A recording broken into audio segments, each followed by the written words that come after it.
In this video we show how to dynamically populate a drop-down box in a repeating section in a UX component. So you can see here that we have a UX component with a repeating section, and we have a country drop-down that is showing a list of all the countries in the Northwind customer table, and currently the customer name drop-down is empty. But when I make a selection from the country drop-down, let's go here to say France, and now look at customer names. Here are all my customers in France, and then if I go to say the next row and choose Mexico, now my drop-down shows all my customers in Mexico, and if I go here and say Italy, now I'm seeing all my customers in Italy. So this video builds on the other videos in the series on dynamically populating drop-down boxes, and the only wrinkle here is that the drop-down boxes are in a repeating section. So the key to this video is going to be finding out what the value is of the country drop-down box in the current row. So let's go back to design mode right now, and we can see that the first drop-down box country, we've defined an on-change event that is calling into an Ajax callback called populate DD.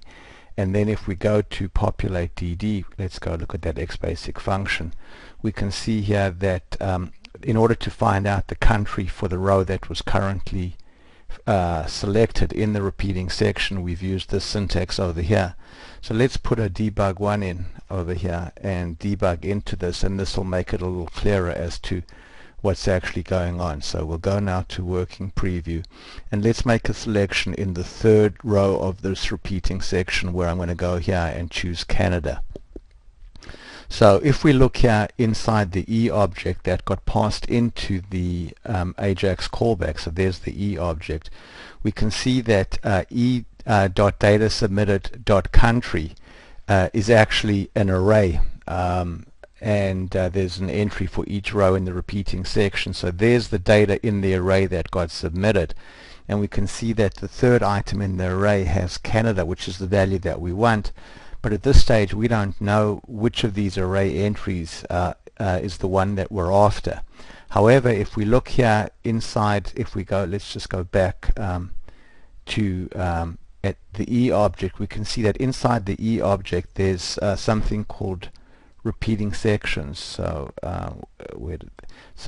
repeating section info, and that tells us that for the repeating section called container 1, the active row is row number 3. So let's just click on that, and so there you can see that this variable e.repeating section info 1.active row has a value of 3. So so what we want to do here, of course, is read the value in the third array entry over here, which gives us Canada. So you can see there that e underbar repeating section dot container dot active row, so that's this value over here, is 3. But now remember that all data that is submitted by an Ajax callback is character data, and we need to be converting that to a number, because the array needs to, you need to pass in a number into an array. You can't pass in a string 3, you need to pass in a number 3. So therefore we call the convert type function to convert this string, which contains a string that contains 3, into a number.